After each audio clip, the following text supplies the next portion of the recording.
first day of the 2018 Aaron's American Athletic Conference Men's Basketball Championship is finally here. Session 1 has come to a close. Alongside Mike O'Donnell, I'm Haley Outen. The 9-seed SMU advances past the 8-seed UConn after an 80-73 win. Mike, for SMU, Shake Milton's injuries this season has proposed some problems for the Mustangs. They've seemed to find a struggle offensively. What about their rhythm work tonight? Well, just to bounce off of that point a little bit, losing Shake Milton, preseason conference player of the year, that's huge.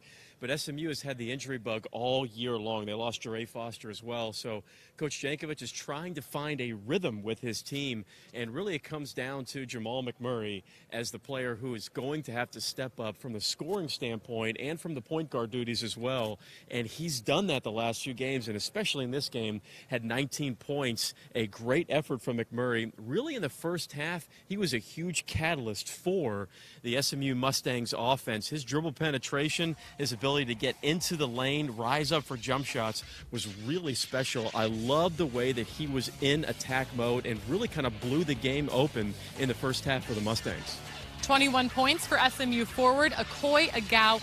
Why is he a difference maker for this team moving forward? Well, it's a guy who only averages single digits, and he's the type of player who you don't normally run offense through, but Agau was big time today, especially in the second half. He was a monster down low. You even saw him get double teamed a few times by the front court players of UConn. He ended up with 3 assists and 21 points. Now, he sprained his ankle in the last 2 minutes of this game, and he had to be helped off the court, so it'll be interesting to see if he can get healthy and come back for tomorrow night's matchup, because Agau was a difference maker. He takes so much pressure off of Melagu and McMurray when they can go inside to him in the post. Looking at UConn, the Huskies made a run in the second half. What was the difference for UConn coming out of the locker room at halftime? Energy, no question about it. A big key for me coming into this game for UConn was for them to get out and run. SMU wants to play slow. They want to play in a 2-3 zone. They want to take their time on offense and work the shot clock. So UConn needed to get out and transition, but they had to get stops, and that was the problem. They couldn't get enough defensive stops to get out in transition, because when they did get out and run, they were phenomenal. They had 20 points in the fast break alone. So that was a huge thing coming out of the second half for UConn. The only problem was they couldn't get it enough. They couldn't get that fast break enough, because when they were in the half court, they were unable to figure out SMU's 2-3 zone, and it really proved to be the difference maker in the second half.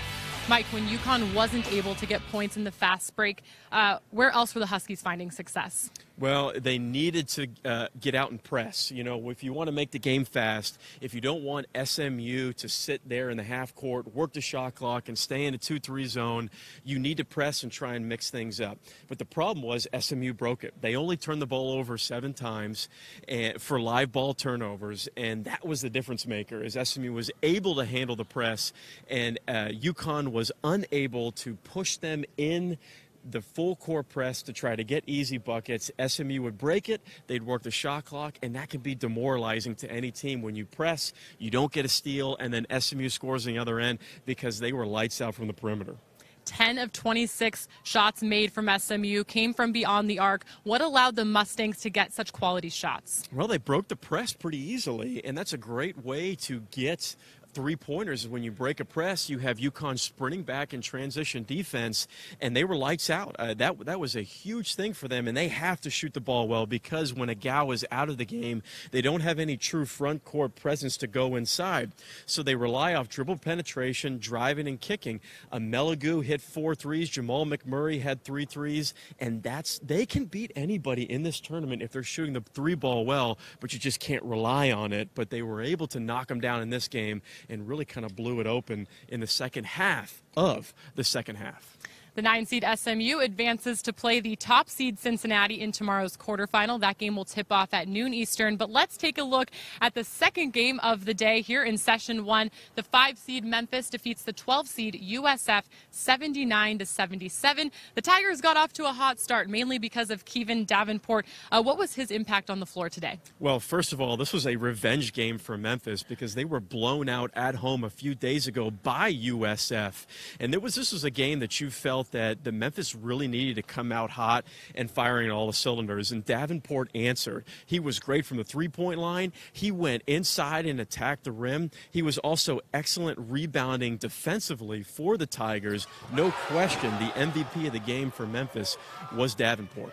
His teammate David Nickelberry made a significant contribution off the bench to lead to 25 bench points. How could that be a factor moving forward here in the tournament? Not surprising that David Nickelberry played well in Orlando. He played right down the road at Windermere Prep High School and won a state championship in high school here in Orlando. Nickelberry was great. He had 14 points coming off the bench, but 12 of those in the first half. That was big.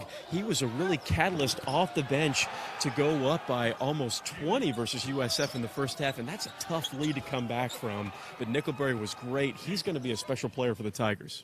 In the first half, who was the biggest difference for USF in terms of keeping them within distance? Well, Jiggets, no question about it. He has been the point guard, the steady force all year for the USF Bulls, and he was really good in the first half.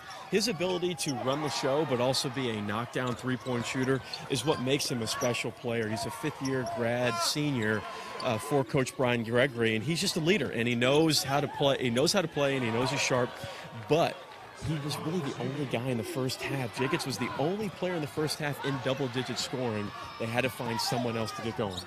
The Bulls chipped away at the deficit in the second half. How was David Collins able to play his role in that? He was unbelievable, had 30 points. Most of those came in the second half and was almost unguardable in one-on-one scenarios, and that's really what Coach Gregory went to. Like I said, he only had 9 points in the first half. He ended with 30. But it wasn't necessarily just he was getting out and running in transition. They ran set after set after set for him in the half court, and it was just one-on-one for Collins, and he was completely dominant getting to the rim. Also, he was great at getting to the free throw line as well. For Memphis, Kareem Bruton Jr. has stepped into that point guard role for Jeremiah Martin. How do you think he's filled in there? Devastating loss for Memphis. Jeremiah Martin, not just one of the best players in the American Conference, but one of the best guards in the country and one of the best defensive on-ball players in the country as well. Losing Martin's tough, but Kareem Bruton Jr. really stepped up in this game. He had 12 points, 4 assists, and did a lot of things well for the Memphis Tigers. The difference is for him is he can't always just rely on getting shots up to be productive. You'd almost like to see him be a little bit more of a distributor, because you're not going to replace Jeremiah Martin with just one guy. But if he can continue to run the offense like the way he did versus USF, Memphis is going to be fine. That is a void that he certainly has the talent to fill.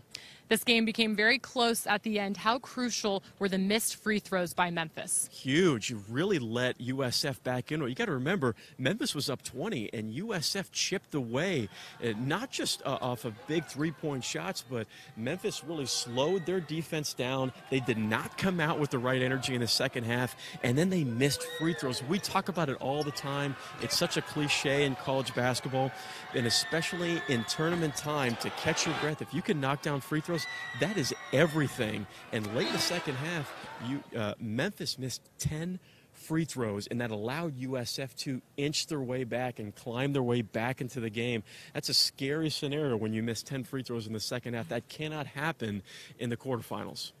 USF had a chance to tie it with a 3 at the end of the second half. As a former player, what took place in that final possession? Well, first of all, it was a great set, a great call by Coach Brian Gregory. I thought, to get Jiggets wide open on the three-point shot, you disguised it by Collins doing a dribble drive towards the baseline and then pushing Jiggets out to the three-point line.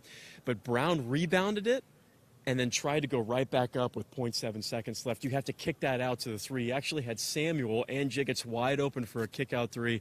That's just a scenario in which he hasn't been there before. He needs to know time, score, and possession. You can't just go right up, because then they had to miss the free throw intentionally on purpose. They didn't get the rebound. That's a play that you have to kick it back out to the three-point line. The 5-seed Memphis advances to quarterfinal action to take on the 4-seed Tulsa tomorrow at 2 p.m. Eastern. Let's take a look at the bracket. Mike, what do you expect to see in these first 2 matchups tomorrow? Well, a lot of people are forgetting to talk about how great of a job Frank Haith has done at Tulsa. This is a really, really good ball club, and this is a team that I believe can advance to the championship game of this tournament. So you have to be ready to play Tulsa, no question about it. I like the way that SMU is playing. It wouldn't surprise me to see SMU give Cincinnati a really tough run, because if they're knocking down shots and they are forcing Cincinnati to make outside shots due to their 2-3 zone, you never know at the end of the game. They have great three-point shooters. It's a good free throw shooting team. That's why it's tournament time. You got to lace them up and come ready to play. It's tournament time, which means 2 more games coming your way tonight at 7 p.m. and 9 p.m. Mike and myself will be here again live to recap Session 2 later on this evening. Thanks for tuning in with us. We'll see you back here later tonight.